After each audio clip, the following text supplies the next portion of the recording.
Hey, come on, y'all, sing it with me. Now, y'all know I'm not hitting them high notes.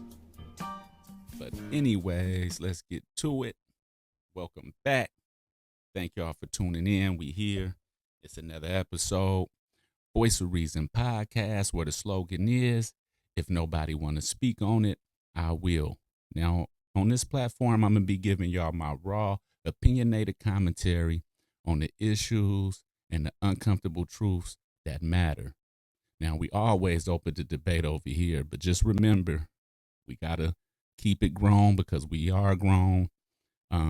Respectfully, everybody ain't always going to say what you want to hear. Everybody ain't always going to do what you want them to do or feel how you want them to feel. But the mature thing to do is to just agree to disagree and keep it moving because everybody entitled to their opinion at the end of the day. So just let me drop my 2 cents. With that being said, let's get into it. Topic of today, I pose a question. Do we as a community over celebrate celebrity culture? And that's an easy question for me to answer. Absolutely yes. Absolutely yes, we do. Especially in the Black community, which is understandable because when you come from out these trenches and these neighborhoods that most of us come from, and you could overcome all those obstacles and achieve a high level of success, then that's inspiring. It's powerful and it gives us hope. It makes us feel like we made it too. And don't get me wrong, in any field, to reach a high level of success, it's gonna take some dedication. It's gonna take a lot of faith, hard work, preparation, and work ethic. So for somebody to be able to reach that position without having to do nobody wrong, put no stain on their name, or get caught up in no scandals or nothing like that, then that is highly commendable. And just let me say firsthand, I salute you. Congratulations, handshake. Happy for you. But with me, it stops there because to their credit, yes, these celebrities are legends in their own right. But when you ask me, real legacy is built on the seeds that you plant and what you contribute to moving the community forward as a people. You know what I'm saying? For the most part, the celebrity culture is centered around fame, luxury, and self-image. And I think we go over and above. We show up and we show out for these entertainers, these celebrities, these athletes. We spend our hard-earned dollars. We invest our time and our energy without putting that much attention on what's really important, which is investing in the community, ownership, sustainability, and real generational wealth. That gets overlooked because in the celebrity culture, what gets glorified is the look rich, not be rich mentality. You see it out there. Everybody want to drive a Mercedes. Everybody want to wear Gucci. The females want the BBLs. The little girls is happy to be 304s. Everybody want to be gangsters. They want to drink lean. They want to pop the perks. All of that. That's what they want to do because that's what the media put out there up front. That's what they promote. And the real heroes and the real things that matter get overlooked. When we talk about real heroes, who we talking about? We talking about the teachers, the educators, the philanthropists, the activists, the people that really paved the way and really about building community because they dedicate their lives and their efforts to that. Now, to the celebrities' credit, no way at all are they responsible or even obligated to do no community service and nothing like that. It costs a lot of money to maintain and sustain that celebrity lifestyle. So if you ask me, we ought to just be happy and appreciate when they could at least come through on Thanksgiving and give us the turkeys For Thanksgiving, they come around school time and give us the back to school supplies. They come at Christmas and give us the toys and the bikes. You know, hey, thank you. You know what I'm saying? We can't really expect too much from them, because if they choose not to, follow that road, then that's their business. So be it. Would it be good to be able to use, some of our homegrown celebrities' likeness and image to help, bring investment into the community, help bring attention and awareness, to the different initiatives and programs and events and different things that we push out here. If we had their voice and their backing and support on social issues and injustice and things like that, that would be dope. It'd be a big change. Um, but like I said, in these days, it's the popular thing is to, you know, be the rapper, be the singer, be the ball player. Um, it's much more appealing to the younger generation to be doing something like that than to be trying to be a scientist or trying to be a, a politician or a doctor or anything like that. That's just keep it real. And you can't blame them, because like I said, we put a lot of attention and we give a lot of praise and we glorify these celebrities. Um, for example, they get keys to the cities, they get the statues, they get the days dedicated to them. Whenever they do decide to come around, everybody in the city shows up.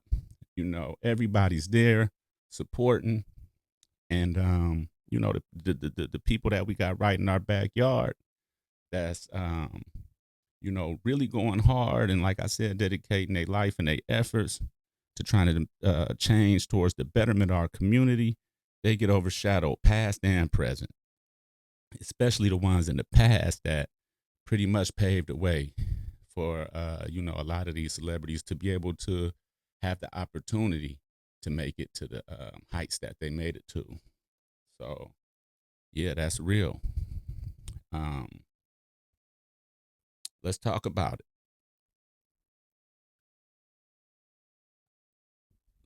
Vallejo, California, we give people keys to the city, and it's a lot of what's going on in Vallejo, what's going on all over the country, y'all. In gentrification, high rates of violence, poor education, lack of structure, lack of leadership, you name it. And it's crazy because we got a lot of talent that come out of Vallejo. A lot of entertainers, a lot of athletes. We got World Series Hall of Famers, platinum selling artists, you name it. But what's crazy to me is when somebody get a key to a city that's like going down in the dumps. We give keys to an entertainer or artist in a city where, don't get me wrong, it's full and just a lot of talent, a lot of art and culture out here, and just really no platforms, nobody facilitating, nowhere for us to be able to exercise our talents or even showcase our talents or whatever. It's like a dying scene. We got people out here, don't get me wrong, that's boots to the ground, grassroots, trying to make it happen, but it's definitely a struggle. And like I said, it's not the cool thing no more. So if we did have some of our E40s and different rappers and different entertainers, HER, her, whoever, that could, come and try to, bring some life back into that, because, they come from the same places that they come from. And like I said, if you want to build legacy, it's about the seeds you plant and the opportunities you bless the next generation with, especially when you could create something that didn't exist for you. That's how you become a real legend in the community. And that's when we want to start putting the statues up, because it's like I said, it's about building ownership. We give people and celebrities, we name streets behind them, but on these streets, we got homeless encampments, we got boarded up buildings, we got no real ownership, and it's cool. We know you grew up on these streets. We know that some of these streets is where you might have had started, where you started your journey and everything. But like I said, like what good is that? What a good look is that if, the street that honors you, is ran down. It's kids hanging out on the streets, nowhere to go, nothing to do. Like I said, homes boarded up, lack of no development, no nothing. You know what I mean? Do you really take honor in a street being named after you, and you can't contribute nothing to the development and the growth of at least that street? We got big time athletes. They get these baseball fields and stuff named after them. When all the kids got to go out of town to play, they got to go to the American Canyons.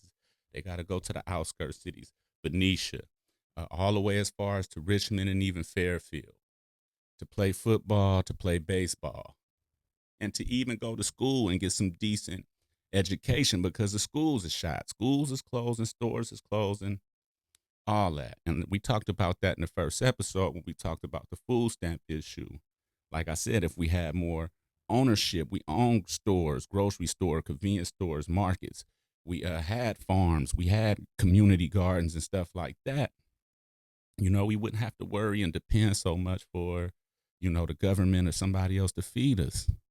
That's an example of what I talk about, building sustainability in the community, ownership, owning some businesses, owning some real estate, just to build some ownership. That's that's real generational wealth. Passing down real education, passing down the game, the structure, the rules, the regulations, and the know-how of how to carry and build generation to the next generation to come. That's what it's about. So, like I said, not to be hating on these celebrities, but we got to find a balance. We don't want our real heroes to get overlooked, because, like I said, without some of our ancestors or some of our grandparents and people before us, if it wasn't for their heroics, we wouldn't have these opportunities. I would like to see a statue of my grandfather somewhere, or at least a street. My grandfather, Kermit Day, one of the members of the original 21ers here in Vallejo, 21 black men that worked on the naval shipyard, Mare Island. They all was doing the same skill jobs that everybody was doing, the white people and stuff like that, but they wasn't getting equal pay. They was pretty much getting scraps. So these 21 black men pretty much went into a covert operation, and their bravery, long story short, is what got those black folks equal pay and allowed them to be able to afford to buy homes and, even establish a black community here in Vallejo. So we got the Black Panther House that used to be in the Crest, that had a wonderful program that fed the kids, breakfast programs, mentorship programs, and overall they just protected the community, pretty much self-policing. That's the kind of stuff that it's going to take if we want to start making certain demands and not wanting the National Guard to come in and these police to be, just bogart through our neighborhoods, terrorizing and stuff. It's going to take for us to come with some structure and be able to self-police and be able to, organize around that, take some gain from some of these old stories and some of our ancestor struggles, I remember in the Crest, that Black Panther House, I never knew growing up, but it was a burnt down lot all the way down to the foundation. Never built a house on it for a long time. I think they finally built a house on it now. But I used to always walk past that house and always used to wonder, why is this just this one little plot over here just burnt down to the ground and just abandoned and neglected? Come to find out, that's where the Black Panther House was. And I guess they was trying to set an example and send a message that if This is how you try to organize, and this is what you think you go do. Um, this is what you go end up with. Nothing, you know? And I'm saying all that to say is that's the kind of stuff and that's the kind of struggles that, some of our heroes and activists and educators had to go through in order for us to have these opportunities we have today. So we have to make sure we keep those stories alive. We have to keep our values, keep building our values high. A lot of what these celebrities and entertainers is doing is cool to the young people. But as a grown man, 40 plus, at some point you got to grow up. When you were a kid, actually, a lot of your kids now, they believe they could be Miles Morales. They believe they could be Spider-Man. So you best believe they think they could be NBA Youngboy, or they could be Young Thug, or they could be Glorilla or Megan Thee Stallion or whoever. Trust and believe that. And that's what we put all our energy and time into glorifying and putting on the forefronts is these kind of celebrities. For example, even on like a Facebook thread or Instagram or whatever, you could post something about some real important, something informative about growth and development or health, education, even jobs or whatever. That usually would get little to no response. But the second you post about Diddy and the freak off parties, or the Kim Kardashian pubic hair panties, which is ridiculous if you ask me. I bet not see none of my daughters ever think about wearing those.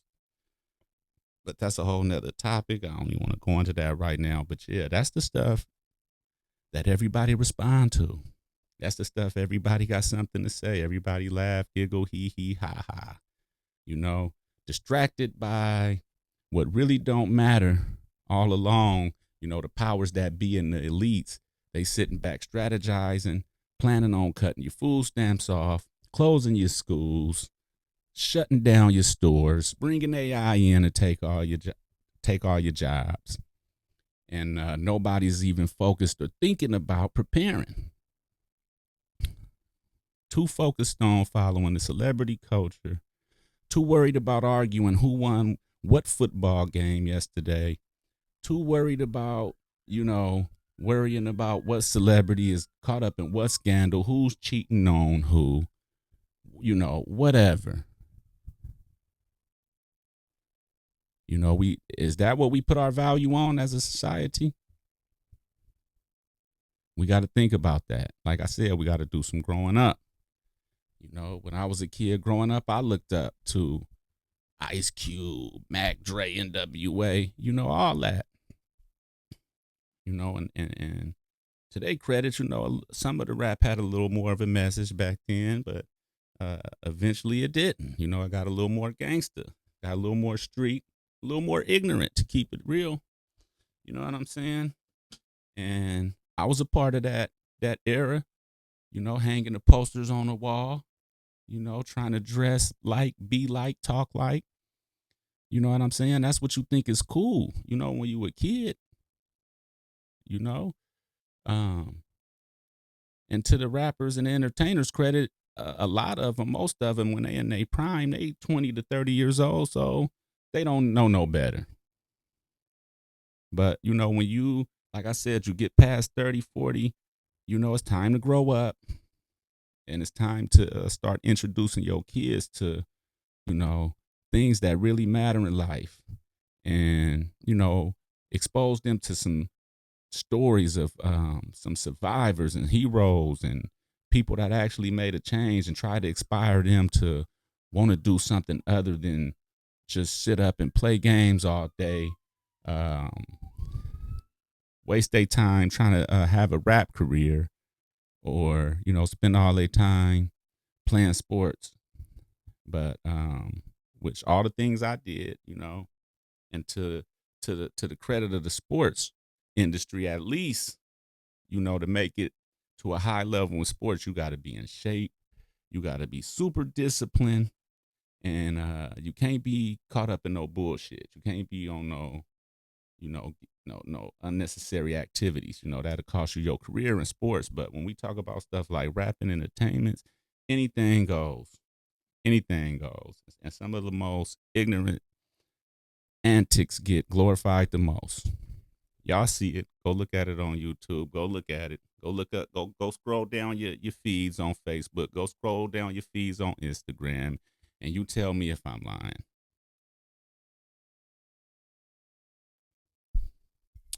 But yeah, like I said, we gonna wrap up this conversation.